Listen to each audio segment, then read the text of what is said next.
Paul Perrick from Hilton Head, South Carolina. How are you? I'm good, thanks. Great. Wow, it sounds like you're in a bar. I hope there's a bunch of people watching it with you. All right. And we'll get this rolling in about 5-10 minutes. Joining from North Carolina, Kansas City, Kansas City Metro. Hi, Scott. Hi, Sarah. Nice.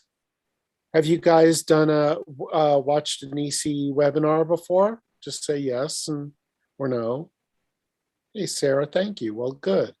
I think you'll really enjoy this one. It's on a subject that I don't think is covered too much, so I think you'll get a lot of enjoyment out of it. Also, as usual, these webinars are posted to YouTube, so you can go back if you feel you missed anything.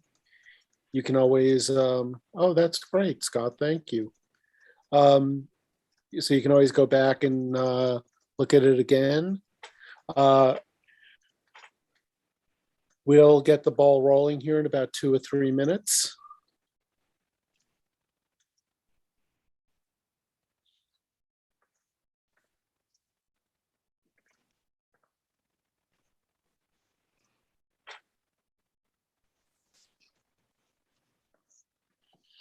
Hopefully, we can also convince you guys to follow us on Instagram at Nisi Optics USA. That's where we make announcements for our webinars and also where we announce new products and product sales and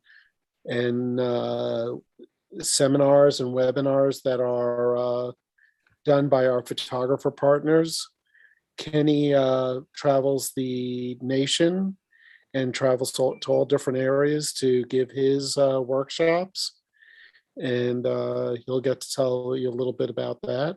As well, he'll show you some of his great photography. I'm gonna ask Rich if you can turn your camera off. I would appreciate that. Thank you, Rich.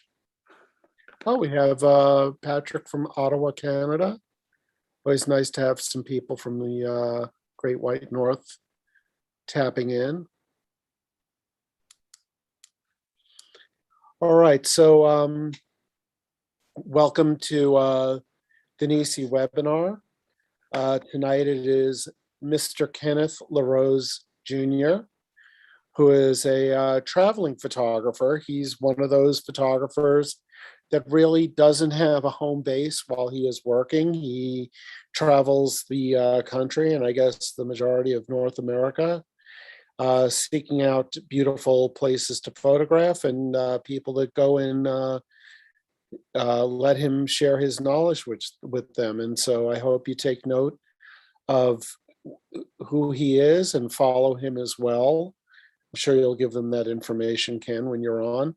And I just want to tell you, as I would usually tell you, that we are doing a special with this webinar, as we always do. It's a discount on all things Nisi and all things. Hello, Jacob. I'm going to ask you to please turn off your camera. Thank you. And we are giving 15% off of all Nisi products. We're actually, Andrew, does that not include the lens, or is the lens included at this time? Not included. Not included. I'm so sorry. So I thought we might, I was trying to slip that in there and pressure him into giving a discount on our lens, but that didn't work. Right. So we also have a brand called Explorer, which is a new brand that is growing by the month. We're about to introduce some tripods that I think you'll be very happy to see what we're offering. Some very, very good features at very good prices. They are professional use tripods, just like our Nisi filters are used by professionals worldwide to take some amazing photographs. So I'm going to introduce Mr. Kenny LeRose Jr., and let him take it over. So Kenny, please come on and say hi. All right. Hello, everybody. Yay. Thank you all for joining tonight. We're here with Nisi, and I'm going to be going over some social media tips, tricks, how to get your photography out in front of other people, because as we all know, we're on social media and we want our art to be seen. Some of those platforms make it a little bit difficult because of all the changes with the algorithms and such. So I'm here to share some of the things I've learned along the way, some new things that have come out, and yeah, maybe just have a conversation about this kind of stuff, and hopefully you pick up a few things that will help you in whatever your goal is with social media. So let's see, I'm going to start sharing my screen. I think is that okay.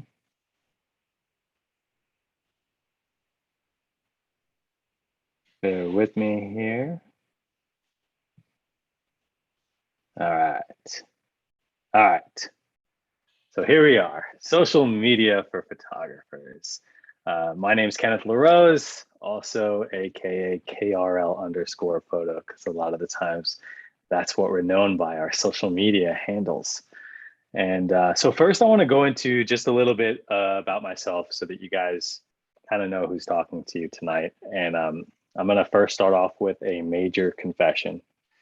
And that is, my biggest fear in life is public speaking. So here we are. So I'm going to try and break the ice here with just some photos of me and kind of go into just who I am as a photographer. I'm the weird guy in the middle making a funny face. And these are just pictures of my home. This is what I live in. This is not what I live in, where you see behind me.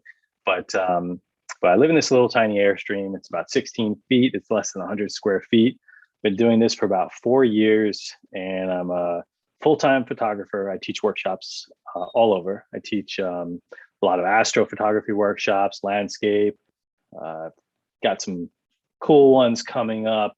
One in Namibia that I'm working on finalizing. And so, yeah, so this is kind of my rig right here, and you can see the love of my life that travels with me, and that's my dog. His name is Sabu, and I just put a bunch of those pictures up there for you to see. And yeah, I think I've been doing photography now for about 7 years, and I picked up a camera just because I just craved a way to express some of this creative energy that I had built up over, well, my whole life. I grew up in a household filled with people that were super talented. My grandfather worked for DC Comics. He was a colorist for them for many, many years. My mother could paint. Everybody could paint and sing. And then here was me. I can't sing and I can't draw. So I started doing photography, and it kind of transitioned from doing fitness photography, because I used to bodybuild for many years. And then I got into landscape photography, fell in love with that, became obsessed with learning how to do it, and then decided that I was going to travel and do it. And here we are. And now I'm teaching a webinar to you guys about social media. Who would have thought? But yeah, hopefully you guys get some stuff out of this. We're going to go into the next slides here. And all right, so these are the 4 platforms that we're going to be going over today. They probably all look familiar to you, and curious which one you guys think is my favorite. We'll get into that.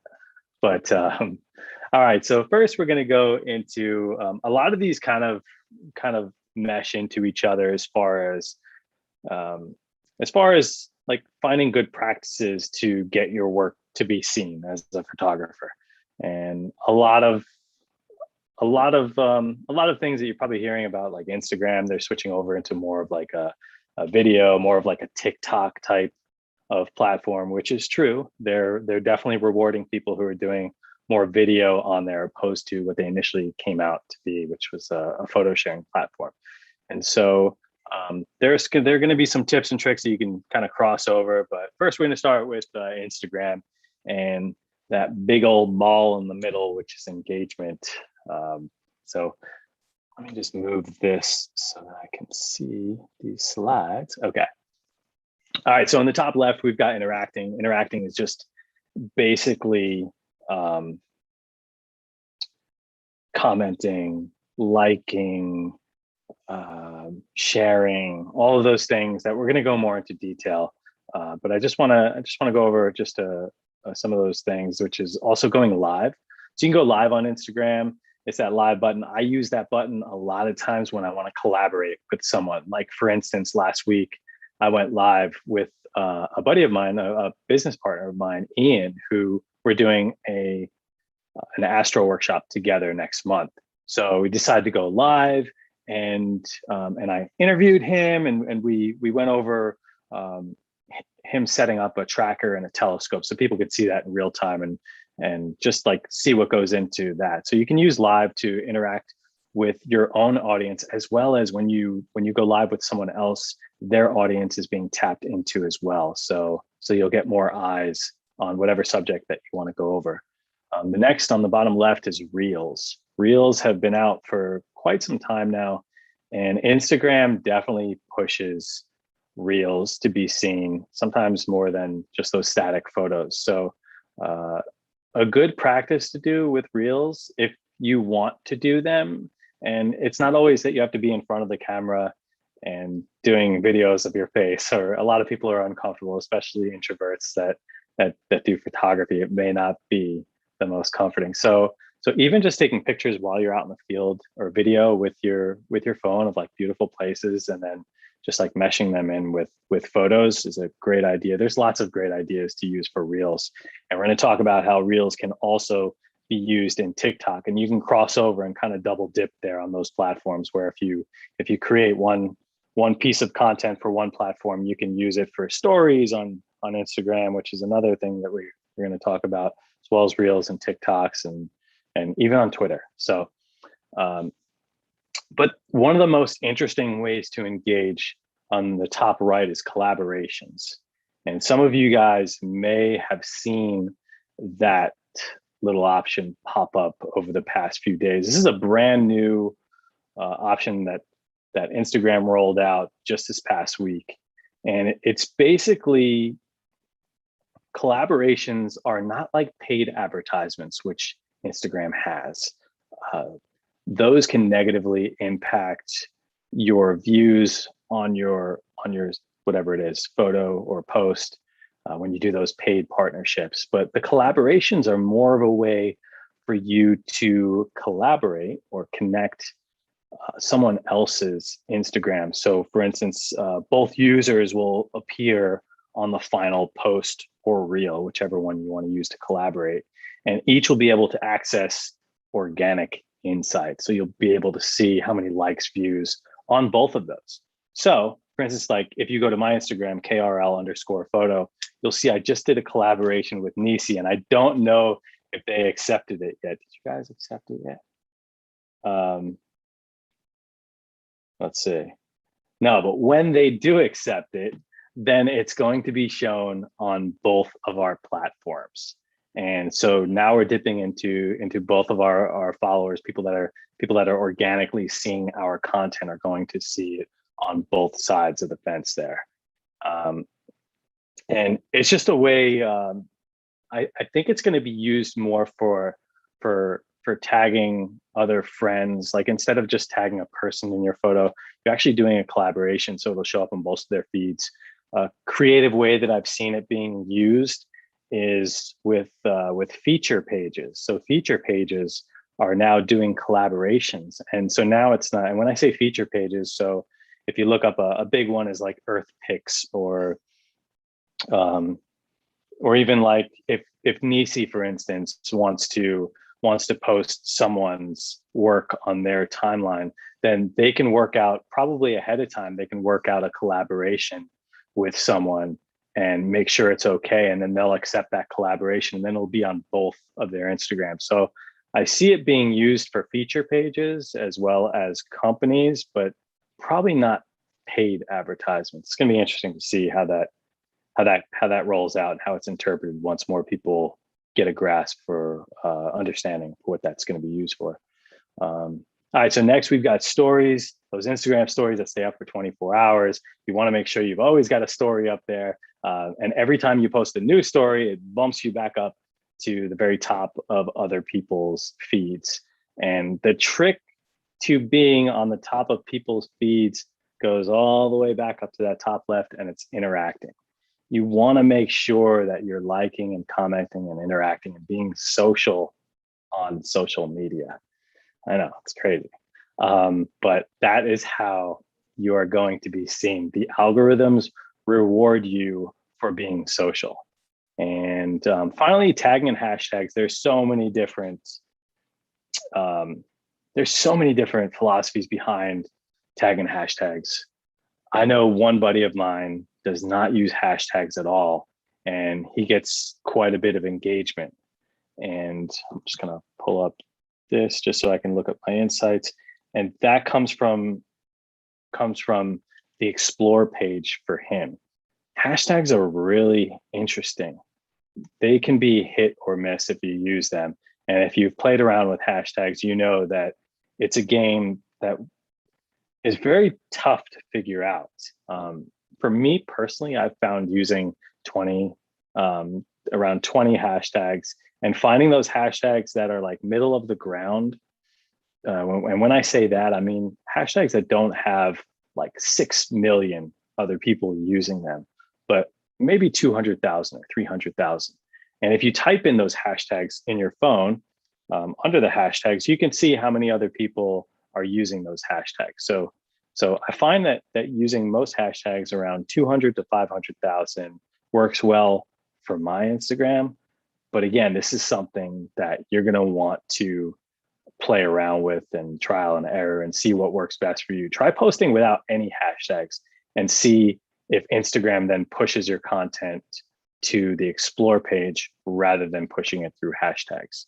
All right, so that's tagging and hashtags. Also tagging is just when you click on the picture when you're posting it, you can tag other companies if you're trying to work with a brand such as, for me, Airstream. So if I have an Airstream photo, I'm going to want to tag Airstream. I'm going to tag Airstream addicts. I'm going to try and tag as many things as I can that have to do with Airstream, maybe travel trailer sites. And if it's night photography, I'm going to hit all those night photography feature pages so that maybe my photo will get noticed by one of those feature pages and then get shared on there so that more people get to see it and I can organically grow that way. So I always tag 20 people in mine, whoever the most relevant pages that I think might share it, or if it's a company that I really want to work with. Like before Nisi, I tagged them on so many things because I really wanted to work with them. All right, let's go on to the next. We're going to go into Facebook, and super easy thing to do is connect your Facebook to your Instagram. Synchronize your posts. So when you post on Instagram, it posts directly on Facebook. You don't have to do anything. You don't even have to open up Facebook if you don't want to. It's a real easy way just to get your content shown to other people if Facebook is not going to be a daily stop for you. And if it is going to be a daily stop, then joining photography niche groups is a must. And there are so many out there.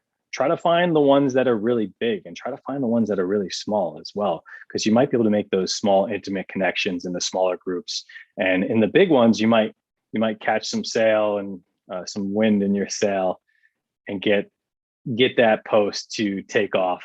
And so if you post in that group and then you've got your photography page on Facebook that's connected to it, then those people are going to come back and they're going to see if they like your work, then they're going to follow you on there. Also engage with those groups. Again, the more you engage with groups, the more you engage with people in general, the more all of these algorithms are going to reward you and allow your work to be seen by those people. So for instance, if I'm going to go post something today on Facebook, then I'm gonna make sure that I go and engage with a bunch of people just beforehand, because as I do that, now those people get bumped up in the algorithm. So when I post, they're gonna see my work and they're gonna like and comment it. And it's just and then it'll just grow exponentially to more and more people seeing it. Another thing that I do on Facebook is I invite all of my friends to follow my photography page. I think it's really important to leverage your personal page, if you have a personal page, with your work page or photography page. I know there's a lot of backlash on that. Like, is that professional? Do you really want to do that? Well, yes, I think it's a great way to get your personality out there. Now, mind you, if you're posting a whole bunch of political stuff on your personal page, then yes, you're probably not going to want to do that. But if your personal page is like your family, your pets, just some funny memes or whatever, then absolutely leverage your personal page. Use that to show your personality. Use it to get some of those people that have fallen in love with following you, or your family members or your friends, to then follow and support your photography page. And then vice versa. If I'm following your photography page and I'm seeing you mesh your personal page in there, and I like you now as a person, I get a better feel for who you are, then I'm more apt to sharing your work or engaging more with you now that I have a better feeling of who you are. Maybe I'll buy a print, or so absolutely leverage that personal page of yours. So Facebook, I personally don't use it a whole lot, but when I do use it, those are the ways that I like to use it. All right. So next we've got TikTok, where all the kids are. Not so much of a kid platform now. I mean, kind of still is, but it's also a really fun place to, one, get lost in the sauce and just scrolling through, and two, it's a great way to get whatever you want to put out there, whether it's photography or just sharing some of the beautiful places that you go to. It's an incredible platform that has a much more forgiving algorithm than Instagram or Facebook. TikTok is one of those apps that you can go viral with 20 followers, whereas I don't really see that happen too often on Instagram or Facebook. So maybe more so on Facebook, but TikTok, you definitely have the ability, if you create some good content that is taken and loved by some viewers, then it grows. And some of the ways that you can use that platform is by sharing and reviving some of those videos that just live on your phone that you haven't looked at in a year or 2 years, these beautiful places. TikTok is all about music. So you want to make sure that you're using trending sounds. If you haven't used TikTok, there's a For You page that you can go on and just kind of swipe through and listen to some of the songs that they're using. And when you hear one that's being used multiple times, that is a trending song. And that's a song that you're going to want to use on your TikTok. Some of you guys might be cringing right now, because I cringe at the thought of me using something that's trending. Yeah, that was not a direction that I ever thought I would be going, because I'm like, why am I going to do something that everybody else is doing? Well, the whole goal of this chat from me to you is to get your work seen by other people. And if using a trending sound is going to be pushed by that platform, then use it, but be creative about it. Don't copy what everyone else is doing. Use it as a way to express your creativity and share something really interesting with the world, and maybe another side of you, and maybe a more fun side of you. I know there's fun inside there. I know there is. Share it on TikTok. We'll all love it. And so some of the ways that you're going to post your content on there, and just some tips that I've learned from some big TikTokers that had helped me try to go viral. I had a few videos that went, a little viral, but was use 3 to 3 to 6 hashtags. And you want to use hashtags that, again, are not like crazy, crazy big, like 1 billion or trillion or gazillion. You want to find some that are like 200,000, 400,000, which can be a little bit more difficult on TikTok, but you can do it. You can find them. And again, like once you put in those hashtags when you're about to post, then it's going to show you how many times they've been used in other posts. Yeah. Another great thing about TikTok is you can reuse these videos as reels and stories on IG. You can reuse those, which is awesome. So if you're on TikTok, post it and then just cross that content over and reuse it. Now you have reels and stories.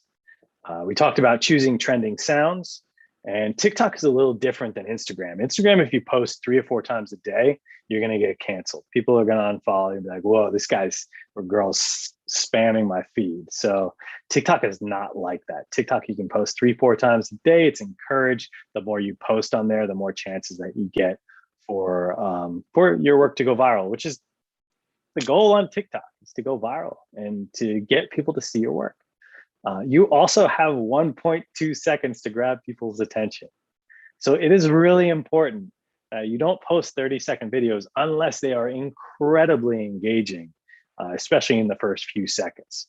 So you want to make sure you've got 1.2. You got to wow that audience. So whatever it is, whether it's a lightning bolt or something, I don't know what you got to do, but you got to do it if you want people to see it. Because the longer the eyes stay on your TikTok, the more that TikTok is going to share that. So if everyone clicks off after 0.7 seconds because it's not interesting, then TikTok is not going to push that content. But if people stay, then TikTok makes that puppy go viral. All right, next we've got Twitter. All right. So another confession is I spend 90% of my time on Twitter. 90% on Twitter, which is how many hours in a day? 24, 90%. I spend about 21 hours on Twitter a day. Crazy. But Twitter is absolutely exploding for photography. It is. It's crazy because you would have told me a year ago I was going to be on Twitter and I was going to be on there all day long and not even really look at Instagram anymore. I'd be like, no way. Like Twitter's like old, you know, it's for politics and all that stuff, all that garbage you don't want to see. No, it has evolved. And if you join Twitter and you follow photographers, you're not going to get all that other crap that you don't want to see in your feed. I don't ever see anything that's not in photography on my feed. So we'll go into a little bit more about Twitter here. And Twitter can be a little bit difficult understanding at first. And one thing that I notice is people that come over from Instagram onto Twitter, they tend to use a lot of hashtags. I get it. You know, we use a lot of hashtags on Instagram, and it's kind of the way that we've been taught to get our work out there. Even TikTok hashtags, but Twitter, no hashtags. You can use a hashtag or two if it's a clever usage of the hashtags, then I would encourage you to do that. But Twitter picks up on the actual words that you're putting in the in your text. So it picks up on keywords, and then if your post is getting a lot of eyes on and a lot of likes and comments and engagement, then it's going to push it into more people to see it. So retweeting. All right, so there's a feature on Twitter that's called retweeting. And what that basically does, it's kind of like on Instagram, if you hit that share button and you share someone's post to your story, except it's a lot more efficient on Twitter. When you retweet, it puts all the information right there, and all of your followers now get to see whatever you're retweeting. So, wow, that KRL photo, that's a great picture today. I'm going to retweet it. You just press one button, and now, boom, it's all shared. everybody can see it. And if you go a step further and you have something interesting to say about it, then you can use a quote retweet, which is basically taking that tweet and then adding your own little quotation on top. So whatever it is, if you want to be clever and funny, if you want to be thoughtful, thought-provoking, whatever it is, then you can add your own spin on that. And then if that quoted retweet is clever or engaging, then more people are going to retweet that, which has the tweet already underneath it, but now it has your quote on it. So now you're getting eyes on not only that tweet from the person who you retweeted, but yours. I hope that wasn't too much inception. I hope you got that. And again, going into follow photographers only. Yes, that's how you keep your feed clean. Quote, retweet, and add your own clever comment. We talked about that. Build a community of others you retweet regularly. Yeah, you guys have probably seen the culture build on Instagram where you like each other's work, you comment, like you just know those people that are just always going to like and always comment, and that's like supporting you. That's like supporting each other. It's like that unsaid support system that you get. Well, it's kind of the same way in Twitter. As you retweet people regularly, they start to retweet you, and this is a great way to grow. And we were talking about earlier algorithms and just how difficult it can be to grow on Instagram and some other platforms like Facebook, but TikTok has a much easier algorithm to go viral. Well, Twitter is the same way.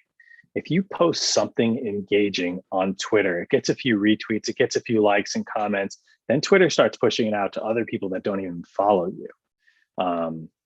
And your work can go viral. I had 50 followers when I joined Twitter, and I posted a picture of my Airstream and NeoEyes, and it got over 220,000 impressions on it. I only had 50 followers at the time. So my work was able to be seen by so many other people. And wow, that's the goal of this whole talk here, right? Is to get our work seen by as many people as we can. And so Twitter is my favorite platform. It's a way that that you're able to get that work out there, build a community around yourself.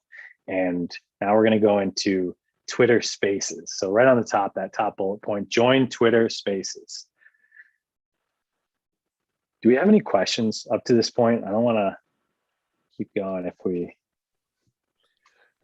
If there were questions, I would let you know, Kenny. There are some comments and everything, and people are loving this. I would say, is there any chance that you can jump on Twitter and maybe show a few examples of what you're talking about? Yeah, sure. Let's see.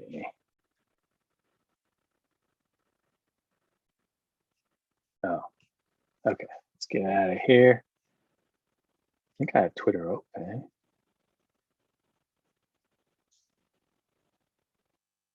Okay. All right, let's go to my home page. We'll click this. This is my home feed. All right. And here, Justin Sneed, my good friend. I love his work. Let's see. Wanted to post a gentle reminder that only 4 pieces remain on Foundation, which is an NFT platform, which is also what makes Twitter such a powerful space, is that it is the #1 space for NFTs. And over the past few months, I've gotten pretty heavily into NFTs. So I'm going to support Justin here. So I'm going to like it. And then I'm going to quote retweet right here. So I'm going to hit this retweet, and then it has that drop down. Like, quote retweet. Now I can add my own comment up here. I'm going to be like, yo, Justin, I can't believe these are still available. Love your work, dude. All right, and then we just tweet. And now, if I go into, let's see, home, I never use it on So I never use it on my, okay, we're gonna go to my profile, right? So this is my home page. So on my phone, this would be my home page. And we're gonna go to media.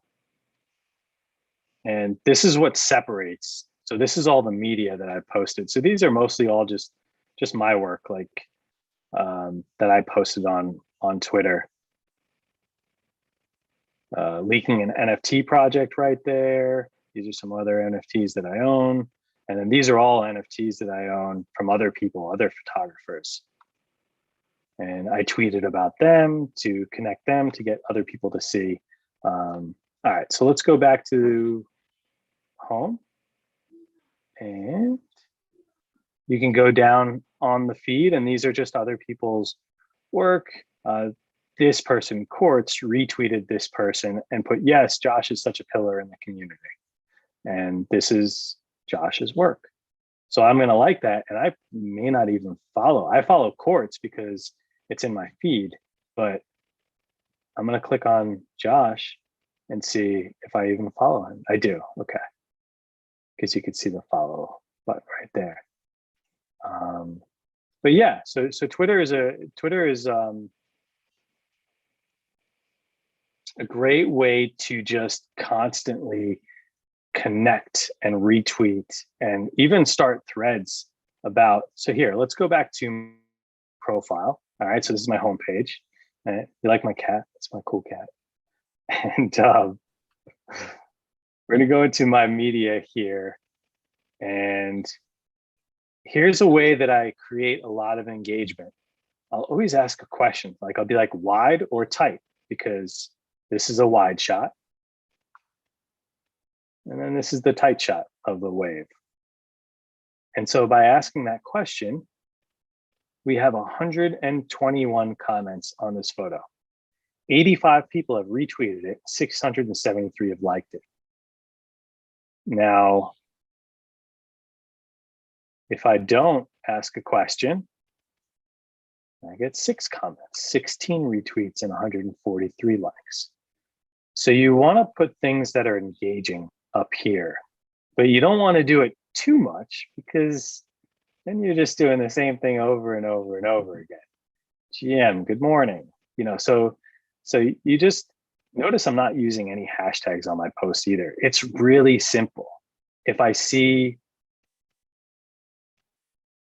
something that I like, that I want to post, it takes me 20 seconds, 30 seconds to post. Instead of on Instagram, trying to write a whole caption, making sure you tag all the right people, make sure you have the right hashtags, and then clicking that button. So Twitter is real fast, and you can get through that. Like you can socialize and be social a lot quicker than on other platforms, in my opinion. Hey, Kenny. So Yes.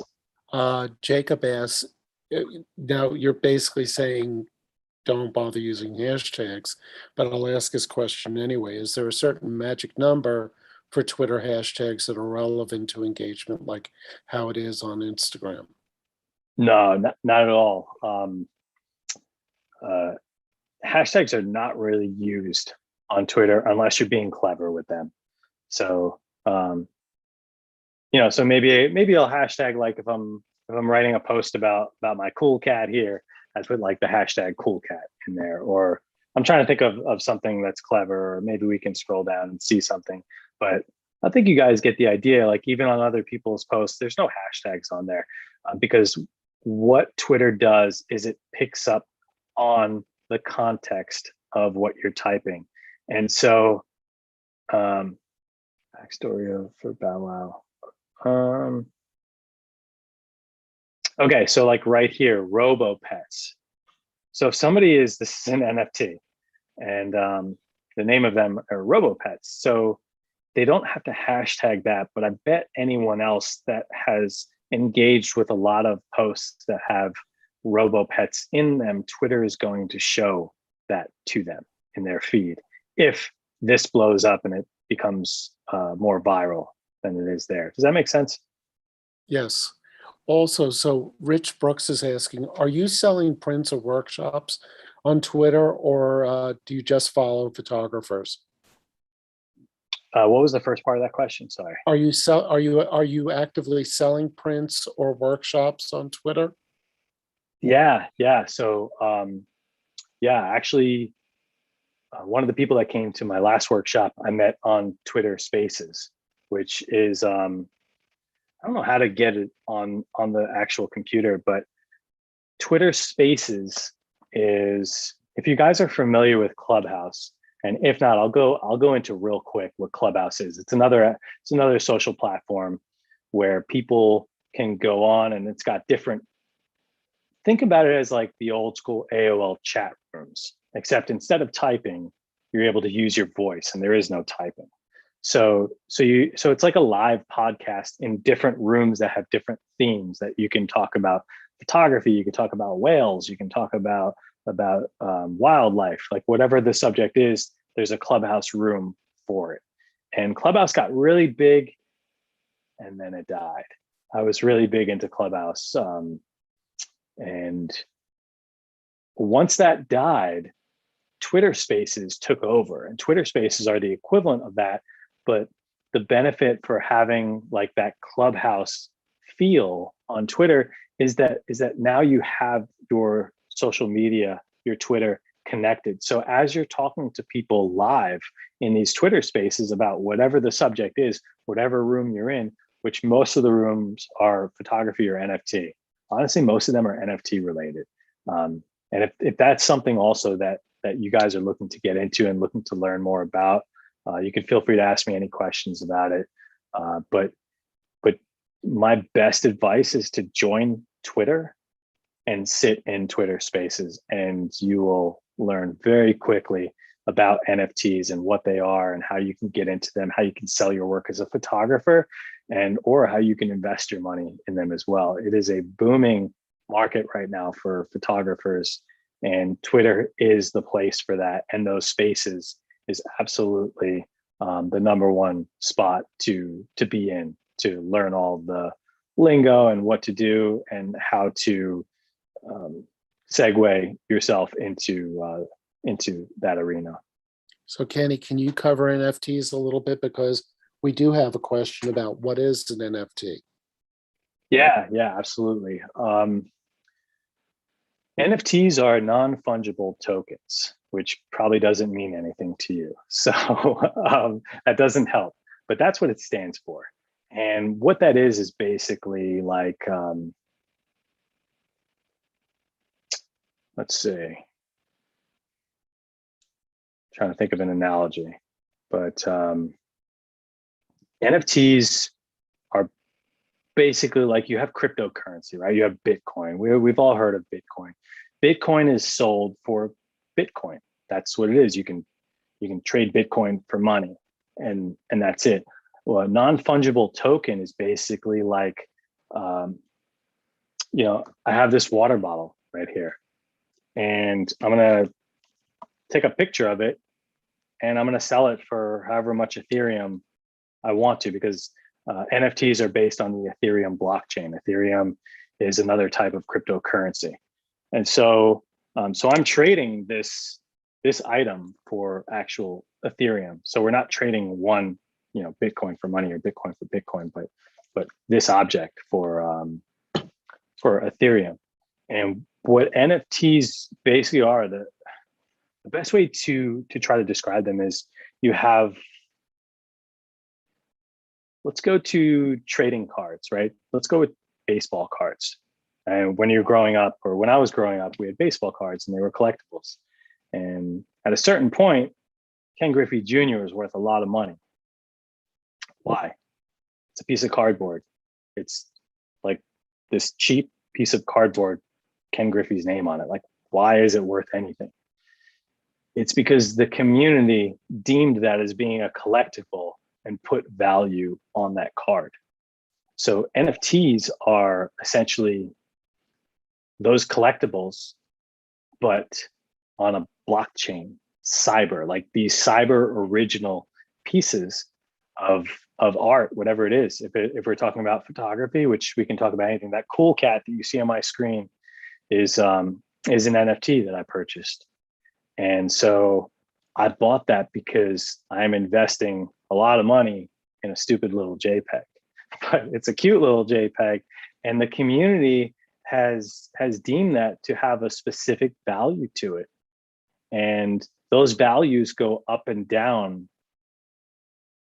in relation to so many different things. You can think about it as like the stock market, as like sometimes even day trading, except now you're doing it with art, and you can do it with your own art as well. So as a photographer, I released a collection, and this is actually my collection right here. If you see on the screen, these photos, it's called Giantography. These are NFTs that I minted, and minting just basically is another word for, like, if you post on Instagram, you mint on the blockchain. So that's like what posting is. I'm gonna click on the link here, and it's gonna go to my collection of NFTs.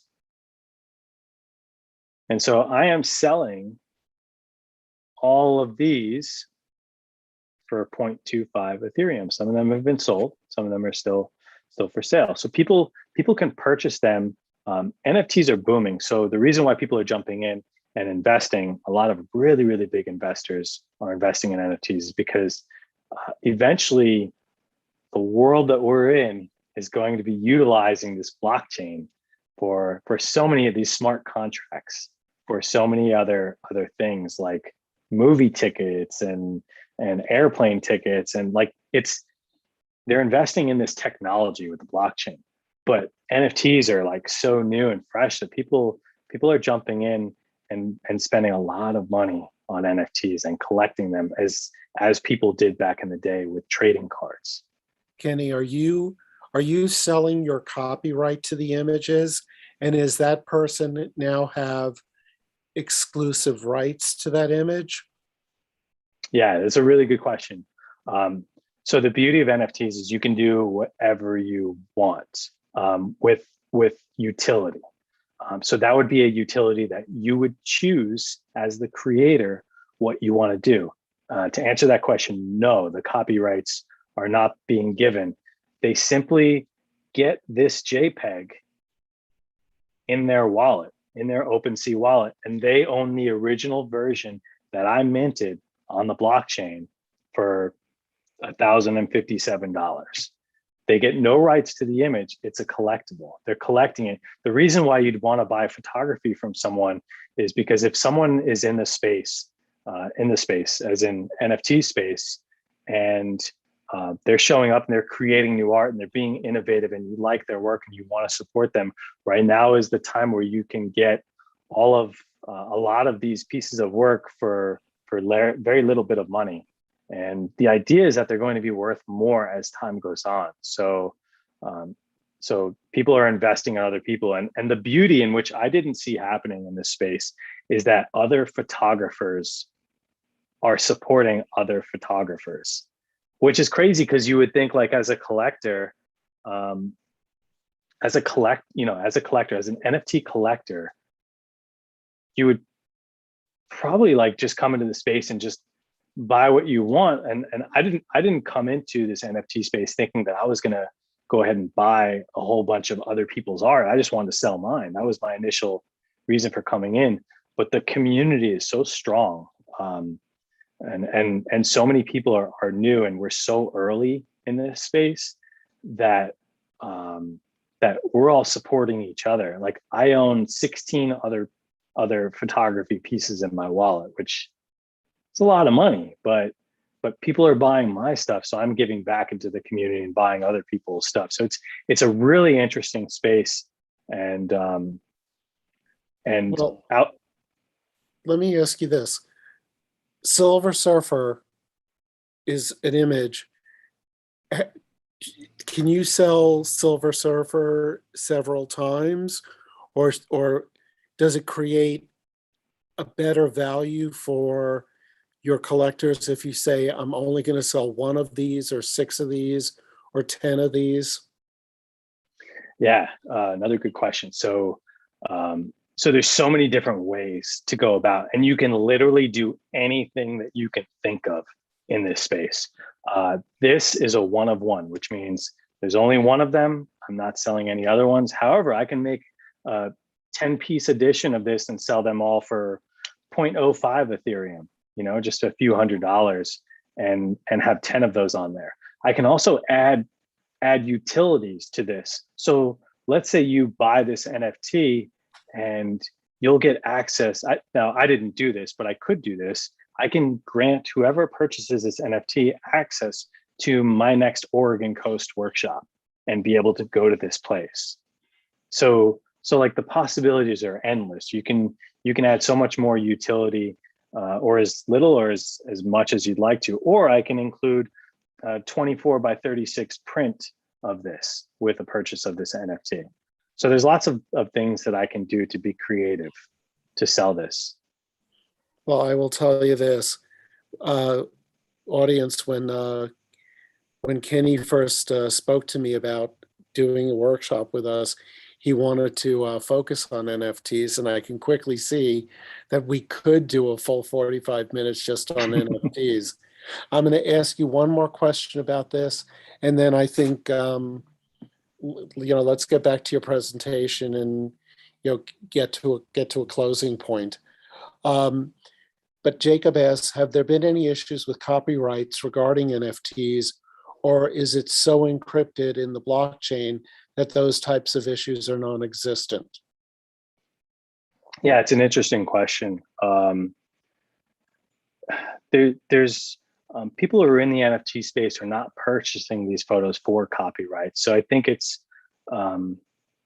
there's a lot of transparency in what you're getting, and that people know that they're not getting the copyrights to these images. However, when you're not in the space and just coming in, that is whoever asked the question earlier, like that's a very common question, that most people think that you're selling the copyrights to them. So it's really interesting once you're in this space, that I haven't seen that being an issue. But I think in any forms of art, and when we're sharing our work on social media out there, whether it's on the blockchain or on Instagram, people are going to steal those images and use them. So I don't think there's any more or less than that in the NFT space that already exists.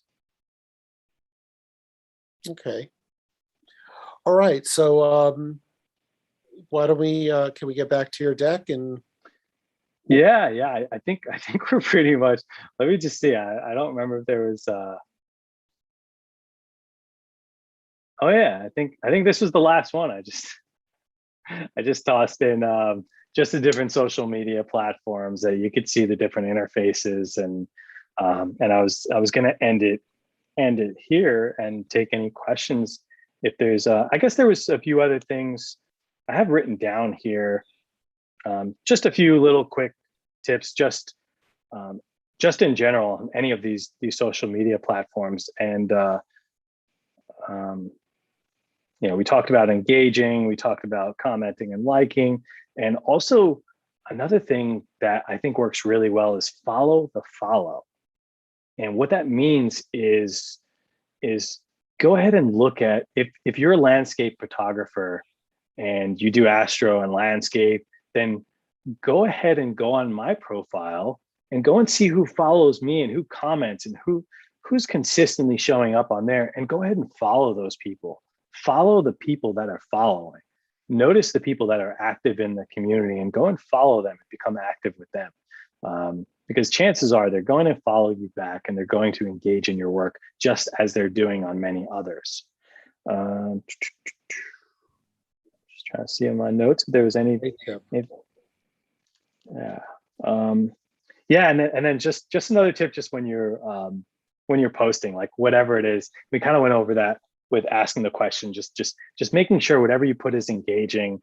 And I think that goes with anything, even if it's TikTok, if it's the first second or the first line of your post on Instagram, or of course your tweet, which is very limited in characters, then you want to make sure that you talk to people and not at people. So, invite them, like if you have a blog or something, instead of just inviting them to go read your blog, tell them like, I loved the second picture in my blog. What did you guys think? You know, so just the use of your words, and when you're posting, just be real cognizant of those and make them more engaging, and don't talk at people, I guess is the point that I was trying to make there. But yeah, that's kind of it. That wraps up this this presentation. Great. Well, I will now invite people, if you want to turn on your camera and your microphone and ask a question directly of Kenny, please do. But turn your mic and camera on, ask your question, turn it off, and let him give an answer, and then pop on. And the reason I ask that is mainly because of bandwidth, and we have a nice smooth connection here. And that's why turning the cameras and mics off is requested, because it keeps it streaming nice and easy. So does anyone have any questions they'd like to come online for? Or to say how interesting this was? I'm already on. I'm going to turn on my video and tell you. Come on. Hi. Hi. So we need to get another webinar on NFT. Well, you know what? The right person just saw it. So we'll see what happens. And thank you, Chris. I appreciate it. We are, am I on? Oh yeah, I'm on. So this was fascinating. I knew this would be a fascinating subject. And I think it was really great. And I mean, I could sit here and probably ask you a half hour's worth of questions, but I think like everybody else, we kind of keep playing on it being about 45 minutes, an hour, and that's where we're at. And we're all going to do what we're going to be doing. So I want to remind everyone that part of this presentation is that you get the opportunity to buy Nisi products for 15% off by using the coupon that I know is going to be coming up any moment now. And there it is. There it is. There it is. Live 15 Kenny. And that's 15% off of anything. And it expires in November 7th. So you got a little bit of time to use that.